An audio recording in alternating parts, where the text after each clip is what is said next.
So welcome, this is the problem from heat transfer. UPSC CSC mains का problem है ये। तो देखते हैं इसको कैसे सॉल्व करना है। Problem is like this: thin radiation shield having emissivities, equal emissivities on both side is introduced with parallel to and in between two large plane with the emissivity is 0.8 and 0.5. So suppose this is a plate with emissivity 0.8, this is a plate with emissivity 0.5, and a radiation shield having equal emissivity is introduced. That is, its emissivity, say here is E, here is also E, and this is nothing but a shield, radiation shield. तो इसको introduce कर दिया इन दो plate के बीच में ताकि क्या हो जाए, हीट ट्रांसफर कम हो जाए। तो शील्ड इंट्रोड्यूस करने से हीट ट्रांसफर कैसे कम होता है, पहले तो वो देख लेते हैं थोड़ा सा। दैट इज, हमें पता है ओपेक सरफेस के लिए मतलब जनरली क्या लिखते हैं हम, emissivity plus absorptivity plus reflectivity, sorry emissivity plus transmissivity plus reflectivity, that is E plus tau plus rho is equal to 1। ठीक है, इन तीनों का सम क्या होता है 1। और ओपेक सरफेस के लिए e plus rho is equal to 1। Why? Because opaque surface के लिए मतलब जहाँ से रेडिएशन ट्रांसमिट नहीं कर सकता उसकी ट्रांसमिटिविटी हो जाती है 0।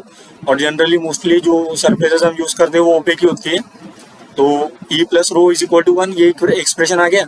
Then e is equal to 1 minus rho, so ये हो जाएगी इमिसिविटी।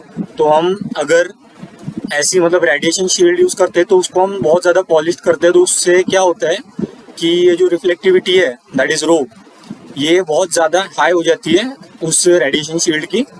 तो जब रो हाई हो जाती है तो इमिसिविटी क्या हो जाती है, कम। और जब इमिसिविटी कम हो जाएगी तो हीट ट्रांसफर क्या हो जाएगा, रिड्यूस, जो इन दो प्लेन के बीच में होने वाला है। तो रिफ्लेक्टिविटी बढ़ने की वजह से इमिसिविटी कम हो गई, और इमिसिविटी कम हो गई तो हीट ट्रांसफर रेट क्या हो गया, रिड्यूस। दैट्स वाई हम रेडिएशन शील्ड यूज़ करते हैं in order to reduce the heat transfer. So I hope you got it. Then क्या बोल रहे हैं वो कि एक रेडिएशन शील्ड प्लेस की हमने बीच में, जिसके दोनों साइड की इमिसिविटी है ई से। Then determine the emissivity of radiation shield to reduce the rate of heat transfer by 90% of its original. So suppose Q1 is original rate of heat transfer and Q2 is final. So क्या हो रहा है कि Q2 क्या हो जा रहा है, Q1 का 0.92 times Q1, because they are saying that कि 92% से रिड्यूस हो रहा है। ठीक है, मतलब determine the emissivity of radiation shield to reduce the heat transfer rate by 92% of the original. So original से 92% रिड्यूस हो रहा है, तो कितना हो जाएगा 1 minus 0.92 Q1, Q2 is equal to, so Q2 is equal to 0.08 times Q1। तो ये आ जाएगा, it is from given condition that is Q2 is equal to 0.08 times Q1। ठीक है, तो अभी हमें Q2 और Q1 निकालना है। तो Q1 कब का हीट ट्रांसफर रेट है, जब बीच में शील्ड नहीं थी, और Q2 जब बीच में शील्ड आ गई है। तो रेडिएशन हीट ट्रांसफर हमें पता है हम कैसे निकालते हैं, that is radiation heat transfer is nothing but radiation का जो पोटेंशियल डिफरेंस है that is sigma T1⁴ minus T2⁴। 1 और 2 प्लेट है, that is temperature of inner and outer, inner surface of first plate and inner surface of second plate. तो 1 और 2 temperature हो गए। So it is nothing but potential difference किधर act कर रहा है, अपॉन ओवरऑल रेजिस्टेंस। तो जब बीच में शील्ड नहीं थी तब क्या था, इस सरफेस की वजह से एक रेजिस्टेंस आ रहा था, that is surface resistance. Suppose इसकी इमिसिविटी है 0.8, सो E1 बोल देते हैं हम इसको। तो ये कितना आ जाएगा, 1 minus epsilon 1 upon epsilon 1 into A1, where A1 is the area of plate. और सिमिलरली और सारे मतलब शील्ड का और इसका एरिया हम सेम ही मानेंगे, बिकॉज उन्होंने दिया नहीं है, और जनरली ऐसे प्रॉब्लम्स में ए सेम ही होता है। ठीक है, तो A1 is nothing but A.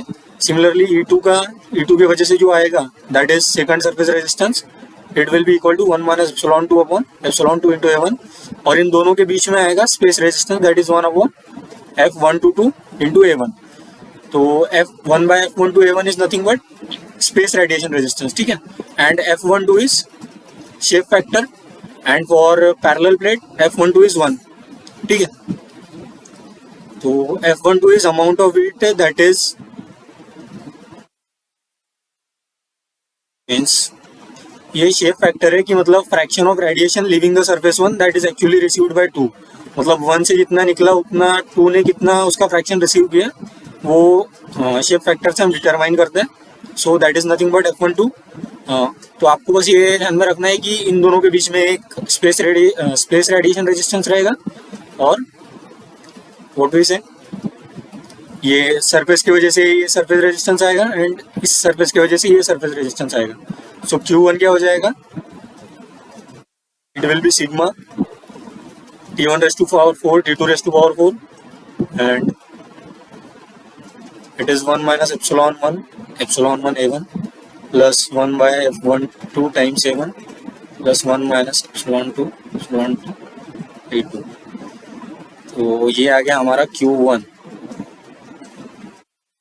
Similarly ये जो Q2 हो गया, यहाँ पर भी इस सरफेस की वजह से एक सरफेस रेजिस्टेंस, इस सरफेस की वजह से एक साइड की वजह से एक सरफेस रेजिस्टेंस, सेकंड साइड की वजह से सेकंड सरफेस रेजिस्टेंस एंड इसकी वजह से भी एक और surface resistance, that is Q2 is sigma. और ये सरफेसेस के टेम्परेचर चेंज नहीं हो रहे, ठीक है, मतलब जो इनिशियली थे वो फाइनली भी हम वही रख रहे हैं, ठीक है। तो it is T1 minus T2 raised to power 4 and it is 1 minus epsilon 1 upon epsilon 1 A1 plus इसके वजह से जो रेजिस्टेंस आएगा that is 1 minus epsilon upon epsilon into A plus 1 minus epsilon into A plus 1 minus epsilon 2 A2। तो ये तो हो गया सरफेस रेडिएशन रेजिस्टेंस। और सपोज दिस इज से 0 और फिलहाल के लिए इसको बोल देते हैं हम 3, ठीक है।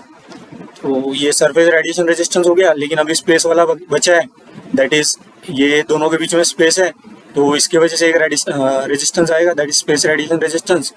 सो its value will be equal to F1 2 3 A1, ठीक है। और सिमिलरली इस सरफेस के इस स्पेस की वजह से आएगा दैट इज F3 से 1 A3। और सारे एरिया सेम लिए हमने, तो इसको मतलब ये वाले रेजिस्टेंस में ऐड होगा that is F13 A1 plus F31 A1। तो ये हो गया नेट रेजिस्टेंस और net heat transfer in term of resistance. तो अभी हमारा नेक्स्ट टास्क क्या बच गया, that is Q2 0.8 times Q1। तो Q2 is 0.8 times Q1, so Q2 is sigma T1 raised to power 4 minus T2 raised to power 4 upon Q2 is 1 minus epsilon 1 A1 plus and A1 is nothing but A, ठीक है। A1 A2 A3 सारे A के बराबर है and it is 2 times 1 minus epsilon 1 epsilon A plus 1 minus epsilon 2 A plus 1 by F13 A plus 1 by F31 A1।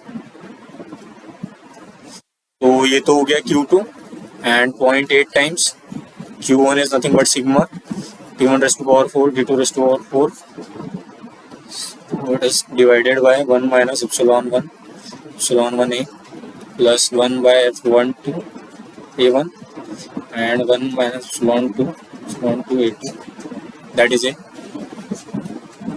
और अगर सिर्फ दो ही प्लेट है, मतलब इनफाइनाइट डायरेक्शन में एक्सटेंड कर रहा है, दोनों हर डायरेक्शन में इनफाइनाइटली एक्सटेंड कर रहा है, इनफाइनाइटली लॉन्ग है, तो उन दोनों के बीच में जो शेप फैक्टर होता है दैट इज F12 और Fij, it will always be equal to 1, ठीक है।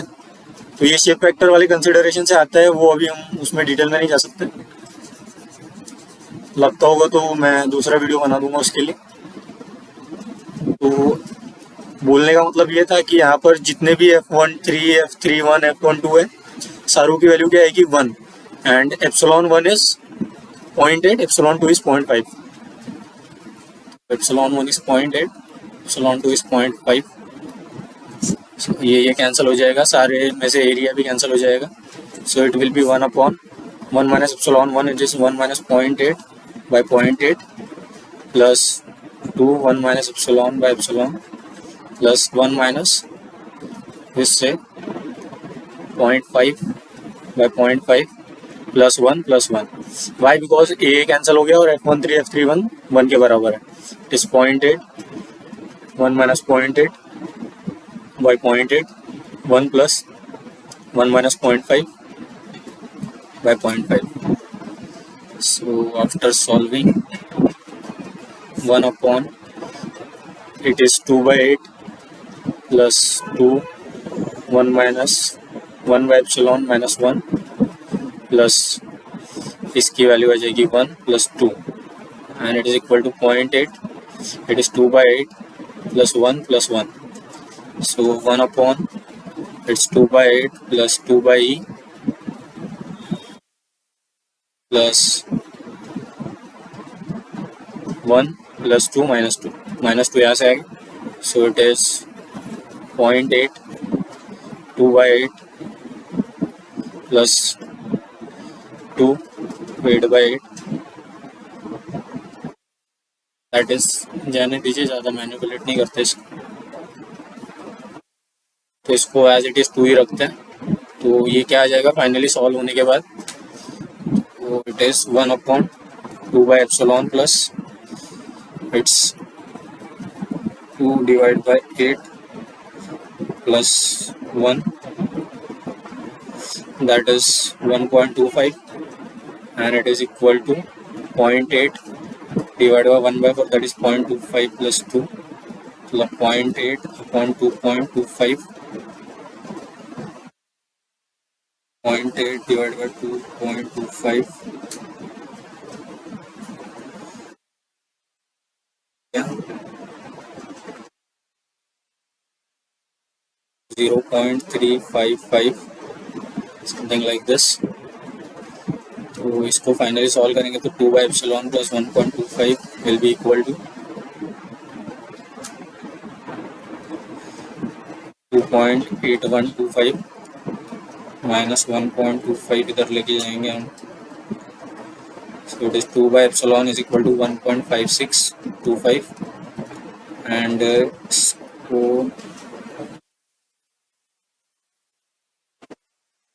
a second.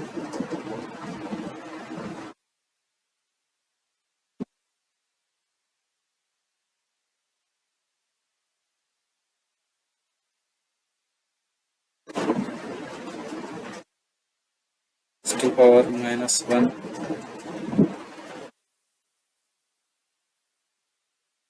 So wait a minute. So यहाँ पर एक मिस्टेक हो गई थी कि ये 0.8 नहीं है, it is 0.08. So it is 0.08. ठीक है, दैट्स वाई वो 1 से ज़्यादा आ रही थी emissivity.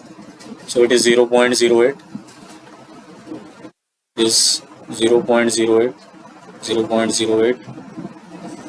and we solve it here.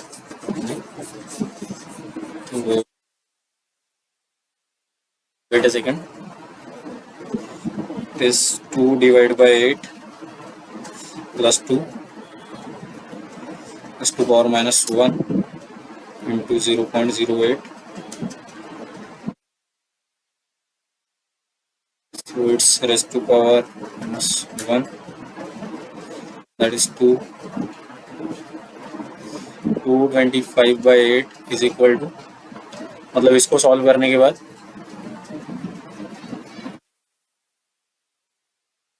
कुछ इस तरीके से आ जाएगा, that is 2 by epsilon plus 1.25. So it is minus 1.25.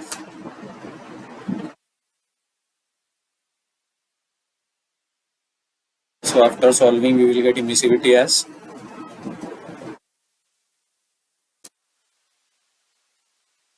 so 0.0744186.